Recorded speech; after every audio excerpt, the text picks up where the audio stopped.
ژمارەی توشبووانی کۆرۆنا لە کفری لە هەڵکشاندایە. لە 26 ڕۆژی ڕابردوودا 13 کەس بەو ڤایرۆسە گیانیان لەدەستداوە، بەڵام ژمارەی چاکبووەکانیش لەوە زیاترە. تێکەڵ نەبوون و خۆپارێزی بە چارەسەری سەرەتا و کۆتایی دادەنرێت. ئەمە لەگەڵ ئەوەی پێشووترە بەڵاوبوونەوەکەی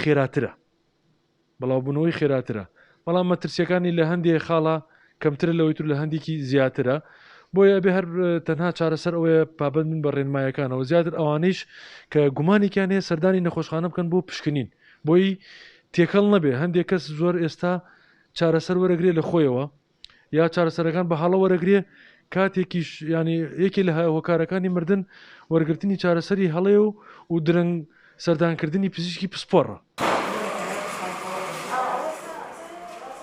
ئەوانەی توش بوون و چاک بوونەتەوە ئازاری ئەم دەردوو پەتایە لە هەمووان زیاتر درک پێ دەکەن. وەسیەتی ئەوان ئەوەیە خەڵک خۆی بپارێزێت.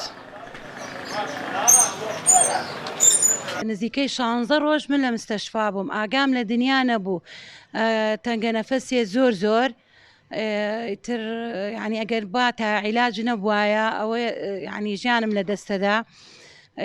هیوادارم کەس توش نەبێ، ئەبێ زۆر ئاگاتان لە خۆتان بێ، وەکو هاوڵاتیەک ڕێنمایی ئەدەم بە هاوڵاتیان ئاگایان لە خۆیان بێت، تێکەڵاو نەبن، خصوصا لەم ئەم فترە زۆر حساسە. تۆ ئەگە توش بیت دێتۆ ناو عیلەکەت هەموو توشە بێ دەور پشتەکەت، ئەمجا دراوسێکە توشە بێ، ئەمجا لە بازارەگە دوکاندار بیت دەیان کەس توشەکەی لە بازارە، ئەبێ ئەو دوکاندارانەشە بەڕاستی ئەمڕۆ خۆپارێزی بکەن، دەمامک بکەن، دەستکێش بکەن، تەعامل بکەن لەگەڵ ئەو خەڵکا بە ئەو شێوەیە. لەبەرەوە دوکاندارێک ڕۆژانە لە 20 کەس 30 کەس تا 50 کەس سەردانی ئەەکەن.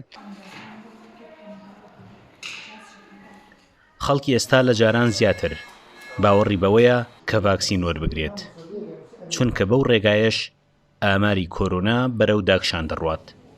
سامان کەریم کورتساد نیوز، کفری.